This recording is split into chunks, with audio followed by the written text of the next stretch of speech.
Ensuite, exercice 2. Alors, on voit que les oxygènes, 1, 2, 3, ils sont dans 4 endroits différents, donc je les fais en dernier. Je vais commencer par exemple par le carbone. J'en ai 2 ici, là j'en ai qu'un pour l'instant, donc je multiplie par 2. Les hydrogènes, j'ai 6H. Pour l'instant, j'en ai que 2. Donc 2 fois 3, 3 fois 2, ça fait 6. Ensuite, on garde les oxygènes, donc là j'ai 3 O et j'ai 2 fois 2. Donc 2 fois 2, ça fait 4. 3 fois 2, ça fait 6 plus 1, ça fait 7 oxygènes. 2 fois 2, ça fait 4 plus 3, 7 oxygènes. On en a 7 de chaque côté, tout va bien. Le suivant. Alors, tac, tac.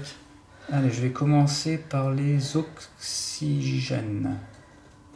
Je vois que j'ai 2 oxygènes ici. Ici, j'en ai qu'un. Je multiplie donc par 2. Ensuite, ça fait 2 fois 2, 4H. Donc je mets un 4 ici. J'ai 4 hydrogènes. Du coup, ça fait 4F. Mais ici, j'en ai 4. Donc tout va bien. Un U et un U. Tout va bien. Le suivant. On voit que l'oxygène, il est dans 3 endroits. Je le fais en dernier. Donc je peux commencer soit par le carbone, soit par l'hydrogène.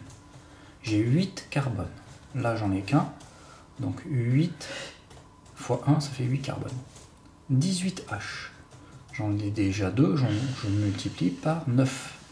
Puisque 9 fois 2, ça fait 18 hydrogènes. Ensuite, on regarde les oxygènes. 8 fois 2, ça fait 16. Plus 9, parce que là, il y en a 9 fois 1. Donc 16 plus 9, ça fait 25 oxygènes. Comme j'en ai 2 et que j'en veux 25, 25 étant un nombre impair, je mets 25 demi. Les 2 sont bons, il en reste bien 25. On n'a pas le droit de mettre un chiffre à virgule, on met toujours une fraction pour avoir des nombres entiers. Je vois que j'ai 2 chlores, un seul chlore ici, je vais donc mettre un coefficient 2. J'ai donc 2 hydrogènes maintenant. 2 hydrogènes, c'est bon. Ensuite, j'ai un oxygène et 2 oxygènes ici.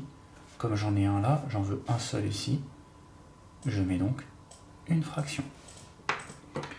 Il y avait possibilité de mettre aussi des nombres entiers. Si j'avais commencé par les oxygènes, comme il y en avait 2 ici, j'aurais mis un chiffre 2 devant pour avoir 2 oxygènes. Mais du coup, ça m'aurait fait 2 fois 2, 4H. J'aurais donc mis un 4 ici. 4H, mais ça aurait fait 4 chlores. Comme il y avait déjà 2, je multipliais par 2. 2 fois 2, 4. Donc soit les chiffres en orange, soit les chiffres en bleu. Les deux sont acceptés. Le suivant. Alors, les hydrogènes, je vois qu'ils sont dans 1, 2, 3 endroits. Je vais donc les faire en dernier.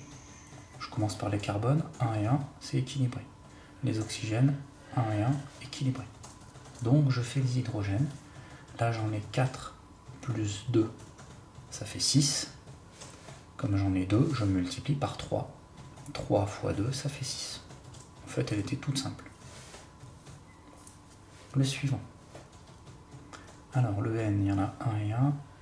Les hydrogènes, il y en a 1 et 1. Et les chlores, 1 et 1.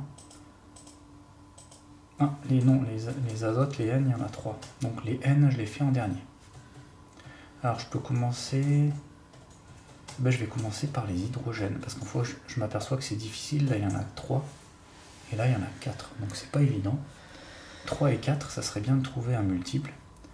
3 et 4, ça fait penser à 3 fois 4, c'est-à-dire 12. Donc, je vais essayer d'avoir 12 hydrogènes de chaque côté. Comme j'en ai 3, je multiplie par 4. Comme ça me fera 12H. Et comme j'en ai 4, je multiplie par 3. Comme ça, j'aurai bien 12H, 12 hydrogènes. Ensuite, je vais regarder les chlores. Le chlore, du coup, j'en ai 3 chlores. 3 fois 1, ça fait 3 chlores. Comme c'est un nombre impair, je mets le chiffre 3. Et comme c'est multiplié par 2, je divise par 2. 3 demi. Comme ça, j'ai bien 3 chlores. Ensuite, il nous reste à regarder les azotes. Là, j'en ai 4 de ce côté.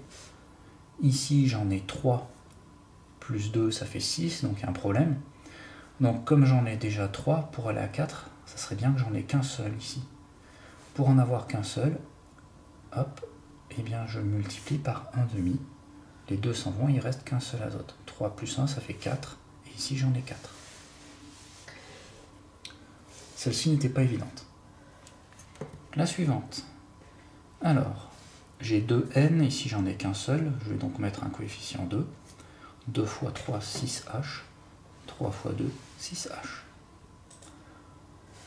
On pouvait faire aussi avec les fractions. On aurait pu mettre aussi avec les fractions 1/2. Et là, 3/2. Ça marchait aussi. La suivante. Donc les O, on les fait en dernier, parce qu'il y en a dans 3 endroits différents. 3 carbone, donc je multiplie par 3. 8H. 4 fois 2, ça fait 8. Ensuite, on regarde les oxygènes. Là, j'en ai 4 oxygènes. 3 fois 2, ça fait 6. Donc 6 plus 4, ça fait 10 oxygènes. 5 fois 2, ça fait 10. Et c'est équilibré.